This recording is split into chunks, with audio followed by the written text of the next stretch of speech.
Hello வணக்கம், இது உங்கள் சிவி ஜோன். எல்லாரும் எப்படி இருக்கீங்க? இப்போ பற்றின ஒரு பயங்கரமான சம்பவம்.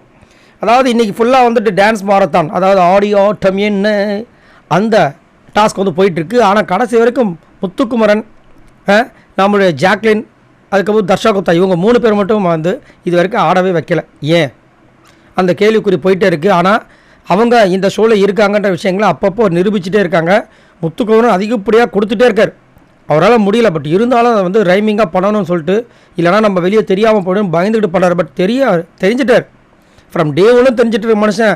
அவர் பயந்துட்டு இன்னும் ஒரு சில விஷயங்கள் பண்ணிகிட்டு இருக்காங்க. ஆனால் பயப்படாமல் ஒரு சில விஷயங்கள்லாம் வந்துட்டு அசால்ட்டாக வருது பாருங்கள் ஒரு சில பேருக்கு. இன்றைக்கெலாம் பார்த்தீங்கன்னா சௌந்தர்யா ஒரு பக்கம் அடுகிறதுல சிம்பத்தி ஓட்டு, அவங்களுக்கு 2வது வாட்டி சான்ஸு, நேற்று ஒரு டான்ஸு, இன்றைக்கி ஒரு டான்ஸு, அப்படியே போயிட்டுருக்கு. அதில் வந்து நம்மளுடைய தீபக் பர்ஃபார்மன்ஸ், மின்சார கண்ணா, அந்த பாட்டை வந்தோடனே சாட்சனா வந்துட்டு யோசிக்கிறாங்க, இது எனக்கு பாட்டு கிடையாதுன்னு. அவர் அந்த பக்கம் ஆரம்பிச்சார் தீபக். அதுக்கப்புறம் மின்சார கண்ணால் வந்துட்டு அவங்க வருவாங்க, ரம்யா கிருஷ்ணன். அப்போ இவங்களுக்கு தானே, அப்போ 2 பேருக்கும் சேர்ந்த பாட்டுக்கு அப்புறமா தான் புரிஞ்சுது. இருந்தாலும் ஆடணும், வா வா வான்றாரு. அப்புறம் இவங்க ஆட ஆரம்பித்தாங்க. அதாவது சௌந்தர்யான்ற பாருங்க, சாட்சனா காலேருந்து வாய்க்கிழி எவ்வளோ பேச்சு பேசுகிறாங்க. சௌந்தர்யா போட்டு தாக்குறாங்க, ஜாக்லினை போட்டு தாக்குறாங்க. என்ன நீங்கள் பண்ணி வந்தீங்கன்னு. சின்ன பொண்ணு ஆல்ரெடி வந்து படத்தில் நடிச்சிருக்கு, வந்து ஆட சொன்னால் சௌந்தர்யா கூட 4 ஸ்டெப் வச்சு ஏதோ மேனேஜ் பண்ணி முடிச்சிட்டாங்க. கொஞ்சம் பார்க்குற மாதிரியே இருந்துச்சு, கண்டிப்பாக சொல்லலாம். ஆனால் இந்த பொண்ணு பண்ணுறது பாருங்கள், அநியாயம், அக்கிரமம், ஒன்றுமே இல்லை. இதில் வந்து ஆணவம் வேறு, வன்மம் வேறு. என் காலடியில் பணிகொள்ள உன்னை சொன்னேன்னு சொல்லிட்டு ஒரு வரி வரும் பாருங்க. அதில் தீபக்கை பிடிச்சி அப்படி பண்ணுது, வரல காமிச்சு என் காலில் வந்து விழு அப்படின்ட்டு. காண்டு வாய்க்கிலேயே பேசினா மட்டும் போதாது சாட்சினாமா, அந்த கேமில் ஏதாவது ஒன்று பண்ணணும். எவ்வளோ பேச்சு, நேற்று முந்தானத்து சௌந்தர்யா போட்டு பொழக்கிறாங்க.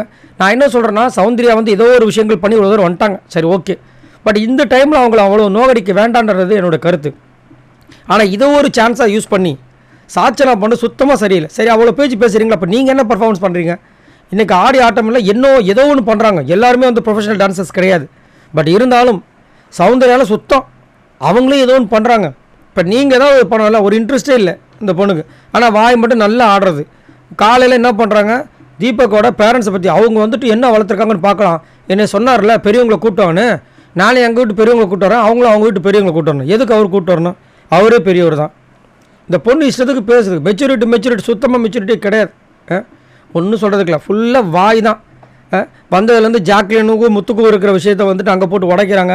உடைச்சிட்டு முத்து அங்கேருந்து பிரிக்கிறேன்றாங்க. நேற்றுல அந்த மாதிரி வேலையை பண்ணிட்டு இருந்தாங்க, இன்றைக்கி அந்த மாதிரி விஷயங்களே இல்லை. இத்தனைக்கும் முத்து சொல்கிறார் தீபக் அந்த மாதிரி பேசாத அப்படின்னு. அவர் மட்டும் அப்படி சொன்னார், என்னதான் சொல்லுவீங்க? சரி, நீங்கள் உங்களோட கருத்து சொல்லுங்கள். இதில் வேறு இன்னொரு ரூமர் வர போயிட்டுருக்கு. என்னென்னா, சாட்சனாவை உள்ளே வச்சுட்டு சௌந்தர்யா இல்லை ஜாக்லின் வெளியே அனுப்ப போகிறாங்கன்ற மாதிரி ஒரு ரூமர் வர போயிட்டுருக்கு. இது எந்தளவுக்கு உண்மைன்னு தெரியல.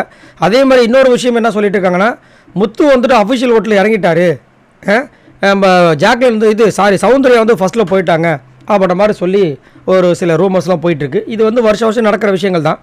அதேமாதிரி டெய்லி பார்த்தீங்கன்னா அந்த 1 hour எபிசோடில் முடியும் போது எல்லாருக்கும் இந்த மிஸ்டு கால் நம்பர் சொல்லிட்டு தனித்தனியாக கொடுப்பாங்க. அதில் போய்ட்டு உங்களுக்கு பிடித்தமான நபர்களுக்கு ஓட்டை போடுங்க முதல். அதேமாதிரி ஹாட்ஸ்டார் ஆப்பில் போய்ட்டு ஓட்டை போடுங்க உங்களுக்கு பிடித்த நபர்கள். நம்ம ஓட்டு போடாமல் நம்ம வாய் வழியாக வந்து அவர் ஜெயிக்கணும் முத்து ஜெயிக்கணும் அப்படின்னு நினச்சிங்கன்னா ஒன்றும் பண்ண முடியாது. நீங்கள் ஓட்டு போடாமல் இப்படி வாய் வாயத்திலே சொல்லிட்டுதுன்னா அவ்வளோதான், இன்னொருத்தங்க யாரும் அடிச்சிட்டு போயிடுவாங்க. சரி, உங்களோட கருத்தை சொல்லுங்கள் பாய் நண்பர்களே.